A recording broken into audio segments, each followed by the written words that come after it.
everybody, Gabriel Santiago here. So this is the Speaking of Harmony podcast, and this is episode 46. Alright, before we go into today's subject, don't forget to subscribe to the channel, activate the little bell thing notifications. This is all my social media stuff. Don't forget to hit the like button, it helps a lot with the video.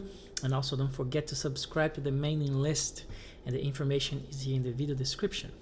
Alright, today I really wanted to talk a little bit more about non-harmonic tones, because that's such an important subject for me. I use it all the time in all kinds of stuff, when I'm soloing, when I'm comping, when I'm composing. It's a natural generator of material, of fragments, of motifs and all kinds of materials that I can use to compose or to improvise or to comp or to make a comment or a counter melody, all kinds of stuff. And there are different types of non-harmonic tones, and I felt that I kind of touched upon some of that, but I haven't been really deep into some of that, and I think it's a good topic to talk about, to share with you guys.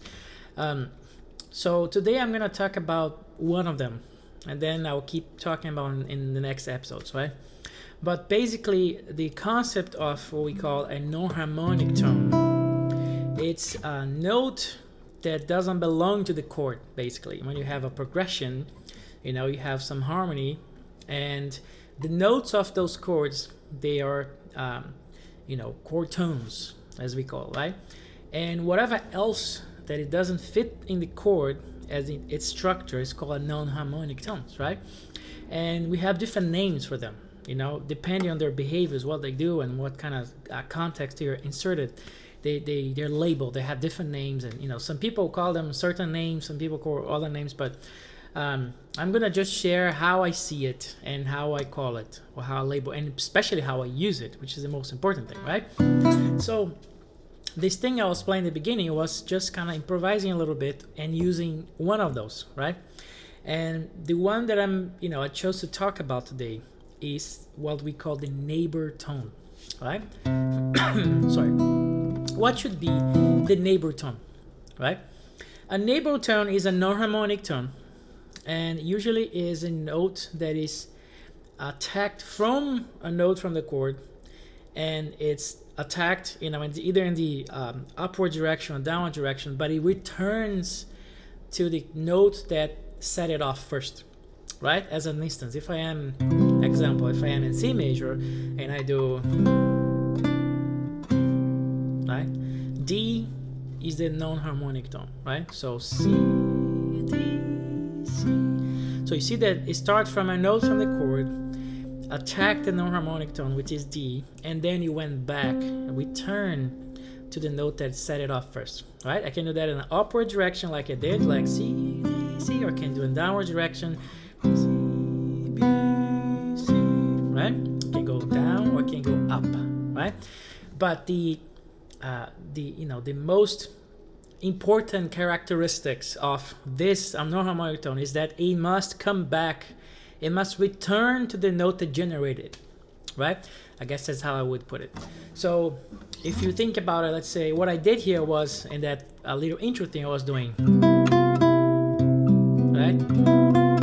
So that's a non-harmonic tone, a neighbor tone.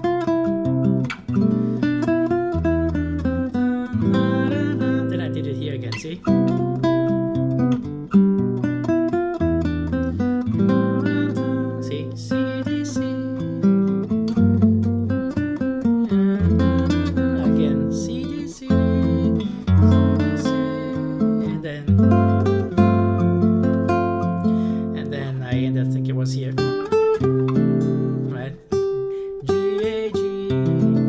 The idea, right? It's a note that is triggered by a note from the chord, and then it's attacked either up or down, but it returns to the note that previously attacked or generated it, right? That's the whole idea. And why this is important? Well, it's important because these non-harmonic tones, they're generators of ideas, right? Just given this exercise, I just kind of improvise this little thing, and that can just became a little theme, right? So I can do a little choro.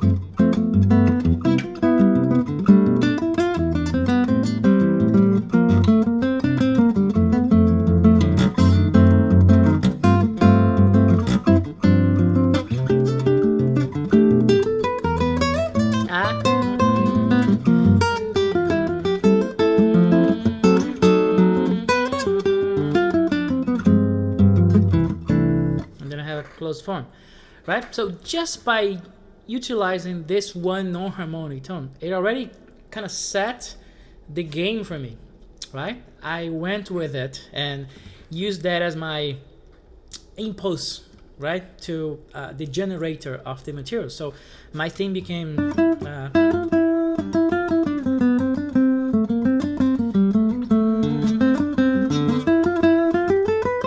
then I can develop it and do all kinds of stuff, right? But of course, in the middle, I'm using other non-harmonic tones, which I'm gonna address later. But I'm focusing on this one, right?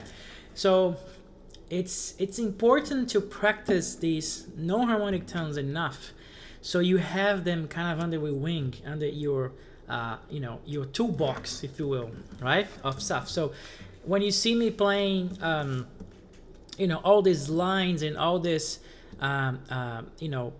comments, these commentary types of voices, when I'm playing a melody and on top, and then underneath I'm playing some other stuff, one answer I would give is like, how you do that? Well, that's how I do it. I use non-harmonic tones, right? Sometimes I use, the neighbor tone, sometimes there's a passing tone, it's other ones, but it's a non-harmonic tones, man. That's kind of the secret, unveiled, right here in episode 46, right? At 46 episodes, you tell my secret. Just joking, but, so let's take a song like, there's a song that I really like, Esse Teu Olhar, from Jobim, right? So Antônio Carlos Jobim. So it's something like that.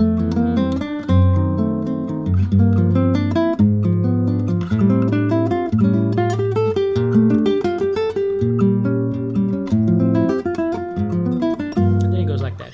But here is a open field of, a clean slate to use non-harmonic tones all the way, I'll keep to the ones we're talking about, the neighbor tones, right? So I can do, like, let's say in the commentary type of, interaction with the melody, right? So I'll play the melody, and then again, if the melody permits, and in this case, the melody does permit because it goes and it stays to a long note, so it gives me the chance to comment, right? So let's say what I would do with neighbor tones. So here I have F sharp diminished, right? The melody is right here. So I have all these notes from the chord and for the scale, whatever, to comment, to use as neighbor tones. So I'll probably do something, let's say,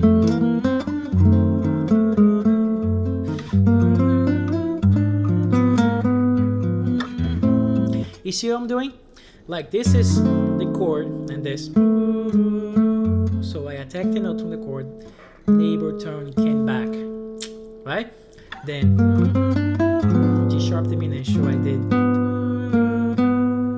right?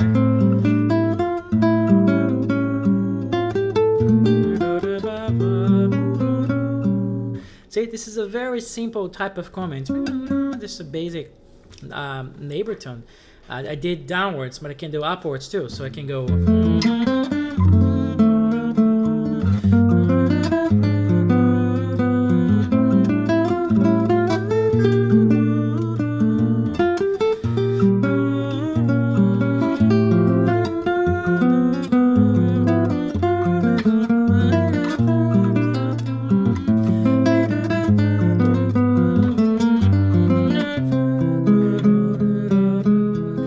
Sharp fifth here,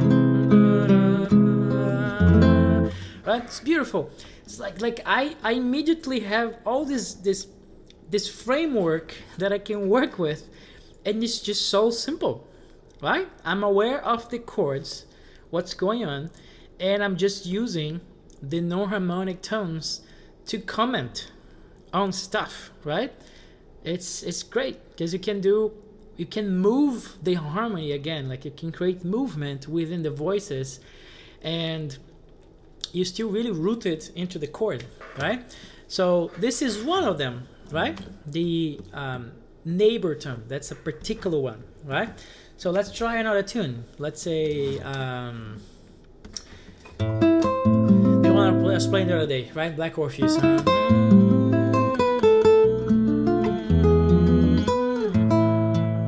So I can go,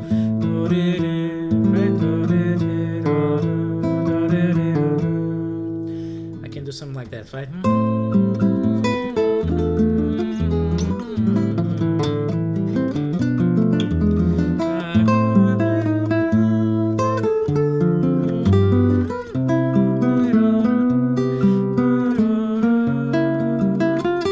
See, the voice is already moving.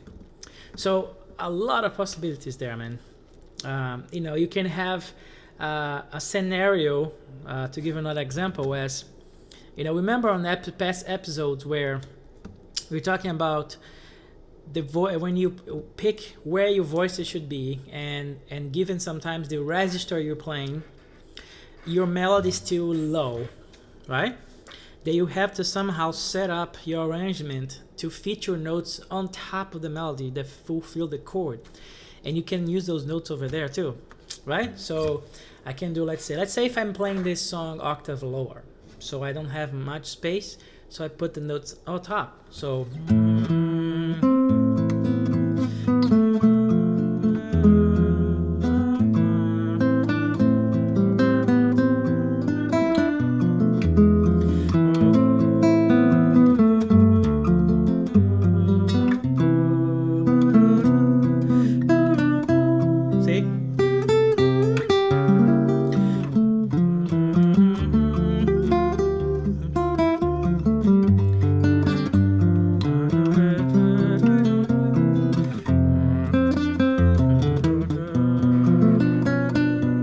you see, the melody is now in the middle, and I'm commenting on top, right? The commentary voice is on a high register, and I'm using the non-harmonic tones. I'm using neighbor tone, but up there, right? This is another example. I can put it in the bass if I want. Let's say,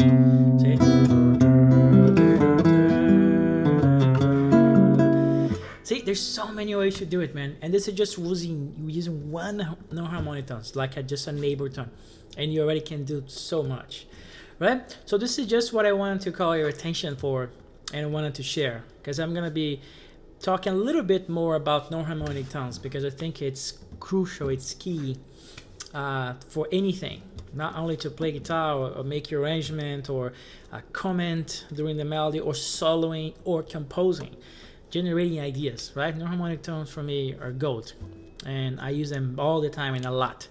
So I hope you enjoyed that, and don't forget to subscribe to the channel, activate the little bell to notifications. This is all my social media stuff, and don't forget to sign up for the mailing list, and I will see you in the next episode. Thank you so much.